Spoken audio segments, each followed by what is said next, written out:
मुख्यमंत्री देवेंद्र फडणवीस यांनी आवाहन केल्यानुसार 100 दिवस उपक्रमातून भंडारा पोलिसांनी महत्त्वाकांक्षी आणि भावी पिढी घडवणारा उपक्रम सुरू केला आहे। भंडारा पोलिसांनी प्रकल्प दिशा हा प्रकल्प स्पर्धा परीक्षेची तयारी करणाऱ्या तरुणाईसाठी योग्य मार्गदर्शन आणि त्यांच्या आयुष्याला कलाटणी देणारा ठरणार आहे। मुंबई, पुणे किंवा दिल्लीमध्ये जाऊन स्पर्धा परीक्षेची तयारी करू न शकणाऱ्या तरुणांसाठी भंडारा पोलिसांचा हा प्रकल्प दिशादर्शक ठरणार आहे। कॉन्स्टेबल ते UPSC आणि तलाठी ते IAS अशा स्पर्धा परीक्षेच्या प्रकल्प दिशा असा महत्त्वाकांक्षी प्रकल्प भंडारा पोलिसांनी सुरू केला आहे। भंडारा पोलीस मुख्यालयात त्याचे केंद्र सुरू करण्यात आले असून या केंद्राच्या माध्यमातून जिल्ह्यातील 17 पोलीस ठाणे ऑनलाईन पद्धतीने जोडण्यात आले आहेत। स्पर्धा परीक्षेची तयारी करणाऱ्या सर्व तरुणाईला इथे MPSC आणि UPSCचे तज्ज्ञ मार्गदर्शकांकडून मोफत मार्गदर्शन मिळणार आहे।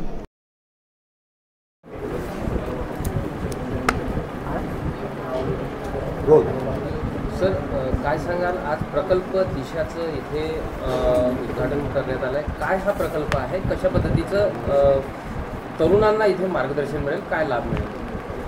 ऑनरेबल CM साहेबांच्या जे 100 दिवसचा आराखडा होता त्यामध्ये एक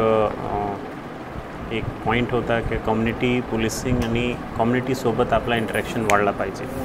त्यामध्ये आम्ही भंडारा पोलिसांनी प्रकल्प दिशा सुरू केलेला आहे। दिशामध्ये स्पर्धा परीक्षा मार्गदर्शन केंद्र आता आम्ही सुरू केलेले। या केंद्रामध्ये कॉन्स्टेबलपासून UPSC पर्यंत आणि तलाठीपासून IAS पर्यंतची परीक्षा कसे पास करायचे, त्या परीक्षामध्ये कसे तयारी करायचे त्याच्या मोटिवेशन लेक्चर इथे होणार आणि क्लासेससुद्धा होणार। जास्त क्लासेस देण्याचे आम्ही इथे प्रयत्न करू, कारण भंडारा जिल्हा एक ग्रामीण एरिया आहे, इथे कोचिंगची व्यवस्था कमी आहे। त्याची भरपाई करण्यासाठी आम्ही कम्युनिटी पोलिसिंगचा हा स्टेप घेतले।